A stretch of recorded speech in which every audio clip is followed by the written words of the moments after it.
دیکھا آپ نے کہ اس ویڈیو میں کس طریقے سے پاکستان کے اندر بم دھماکہ کیا گیا اور مسجد کے اندر بم دھماکہ کیا گیا اور لوگ نماز پڑھ رہے تھے. تقریباً 18 لوگ اس کے اندر نماز کی حالت میں 18 لوگوں کی موت بھی ہو گئی اور بھی بہت سارے لوگ زخمی ہوئے. یہ کون لوگ ہیں جو اس طریقے کے عمل کو انجام دیتے ہیں اور اسلام کو بدنام کرتے ہیں, اسلام کی تعلیم کو بدنام کرتے ہیں؟ میرے بھائیوں, بہت زیادہ افسوسناک مقام ہے یہ.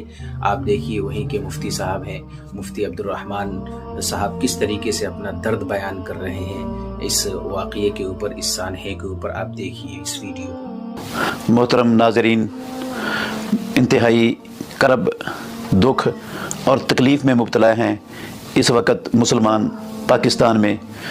پشاور کے اندر ایک مسجد میں ظہر کی نماز کے دوران جو درندگی, جو ظلم اور بربریت ڈھایا گیا ہے, پوری مسلمان امت خصوصاً پاکستانی قوم, وہ ان کے دل خون کے آنسو رو رہا ہے اس وقت. اور بڑی کرب والی اور دکھ والی بات ہے یہ کہ ایک لا الہ الا اللہ محمد الرسول اللہ صلی اللہ علیہ وسلم کے اوپر بنے ہوئے ملک میں اس طرح بے دریغ نمازیوں کا قتل عام کیا جائے, ان کا خون بہایا جائے اور ان کے اوپر درندگی کی جائے. وہ درندگی کرنے والے چاہے خوارج ہیں, چاہے خوارج کے اعلی کار ہیں, چاہے وہ کلمہ پڑھنے والے اپنے آپ کو مسلمان سمجھنے والے لوگ ہیں, چاہے کوئی سیاسی جماعت ہے, چاہے کوئی کسی قسم کا فرد ہے یا ادارہ ہے, یہ ظلم اللہ کی زمین پر بہت بڑی زیادتی ہے اور بہت بڑا ظلم ہے. اور یہ ایسے لوگوں کے لیے قیامت کے دن کئی اندھیروں کا باعث ہوگا. ایک کلمہ پڑھنے والے بے گناہ انسان کا قتل پوری انسانیت کے قتل کے مترادف ہے. اللہ نے قرآن میں کہا وَمَنْ قَتَلَ نَفْسًا بِغَيْرِ نَفْسٍ أَوْ فَسَادٍ فِي الْأَرْضِ فَكَأَنَّمَا قَتَلَ النَّاسَ جَمِيعًا. جس نے ایک جان کو قتل کیا گویا کہ اس نے پوری انسانیت کو قتل کر دیا.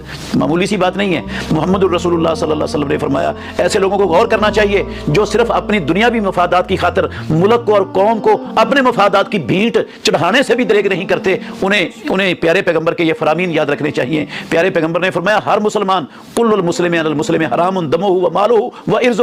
اور پیارے پیغمبر نے خطبہ دیتے ہوئے کہا تھا حجۃ الوداع کا, لوگو انا دماءکم و اموالکم و اعراضکم علیکم حرام کحرمت یومکم ھذا فی شہرکم ھذا فی بلدکم ھذا. ایک کلمہ پڑھنے والا کس طرح اس کا دل گوارا کرتا ہے کہ وہ اس طرح کی درندگی کرے اور 20 مسلمانوں کا قتل عام سے, ان کے خون سے اپنے ہاتھوں کو رنگے, جبکہ محمد الرسول اللہ صلی اللہ علیہ وسلم نے برات کا اعلان کیا تھا. غلطی سے ہو گیا تھا عمل سیدنا خالد بن ولید رضی اللہ عنہ سے.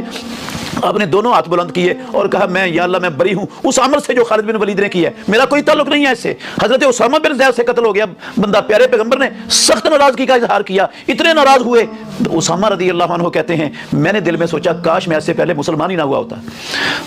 پیارے پیغمبر محمد الرسول ابو سعید خدری رضی اللہ عنہ کی حدیث ہے صحیح بخاری میں, پیارے پیغمبر محمد الرسول اللہ صلی اللہ علیہ وسلم کی شان میں بدتمیزی کی, گستاخی کی ایک بندے نے.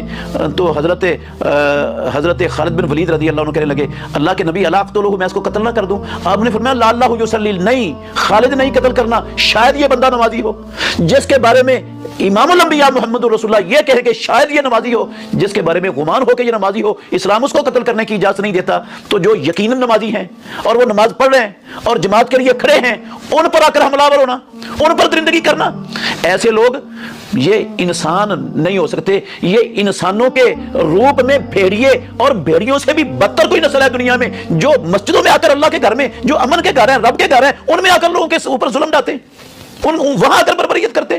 نہ کوئی شرم ہے نہ کوئی حیا ہے. اللہ سے ڈر جانا چاہیے ان کو. ایک بندے سے غلطی ہوئی تھی, اس نے قتل کیا تھا محمد الرسول اللہ صلی اللہ علیہ وسلم کی زندگی میں ایک کلمہ پڑھنے والے کو. تو اس کی لاش کو زمین نے گوارا نہیں کیا تھا. اٹھا لو آپ سنن ابن ماجہ کی حدیث, سنن ابن ماجہ میں دیکھ لو, حسن درجے کی حدیث ہے, 3930 نمبر حدیث ہے, 3930 نمبر حدیث. اب دیکھیں اٹھا کر اس کو دفن کیا تو زمین نے صبح اس کو نکال کر باہر پھینک دیا. کہتے ہیں عمران بن حسین رضی اللہ عنہ، ہم نے سمجھا کسی دشمن کی حرکت ہے، ہم نے دوبارہ اس کو قبر بنا کر دفن کر دیا، اگلے دن پھر باہر تھا، وہ سپیرا بھی لگایا تھا، پھر ہم نے تیسرے دن دفن کیا، پھر باہر نکال کے پھینک دیا قبر نے، زمین نے اس کو برداشت ہی نہیں کیا، کہتے ہیں پھر ہم نے اس کو دفن نہیں کیا، کسی کھائی کے اندر، کسی جو ہے نا وہ گھاٹی کے اندر ہم نے اس کو ایسے ہی پھینک دیا بغیر دفن کرنے کے۔ اللہ رب العالمین نے یہ دنیا میں دکھایا ہے کہ جو ایک مسلمان جس کی حرمت اللہ رب العالمین کے ہاں عزت اور احترام، جس کے مال کا اور جس کی جان کا احترام رب کے ہاں بیت اللہ سے بھی زیادہ ہے، اس کے اوپر حملہ آور ہوں۔ اللہ رب العالمین نے دنیا میں یہ منظر دکھایا ہے ایسے لوگوں کے لیے۔ تو آخرت میں تو قرآن مجید میں اللہ رب العالمین نے صاف کہا ہے وَمَن يَقْتُلْ مُؤْمِنًا مُتَعَمِّدًا، جو کسی مومن کو جان بوجھ کر قتل کرے گا فَجَزَاؤُهُ جہنم، رب کا فیصلہ ہے اس کی جزا جہنم ہے، وَغَضِبَ اللَّهُ خَالِدًا فِيهَا، اس جہنم میں ہمیشہ رہنے والا ہوگا، وَغَضِبَ اللَّهُ عَلَيْهِ، اللہ کا غضب نازل ہوگا اس پر، وَلَعْنَهُ، لب کی لعنتیں برسیں گی اس پر، وَأَعَدَّ لَهُ عَذَابًا عَظِيمًا، اور اللہ رب العالمین نے ایسے لوگوں کے لیے دردناک عذاب تیار کیا ہے۔ یہ اللہ کی پکڑ بڑی سخت ہے، چاہے کوئی ادارہ ہے، چاہے کوئی سیاستدان ہے، چاہے کوئی سیاسی جماعت ہے، چاہے کوئی مذہبی جماعت ہے، چاہے کوئی اسلام کے نام پر ایسا کام کر رہا ہے، اسے اللہ کے عذاب کے کوڑے کا انتظار کرنا چاہیے۔ اتنا ظلم اللہ رب العالمین کی زمین پر زیادہ دیر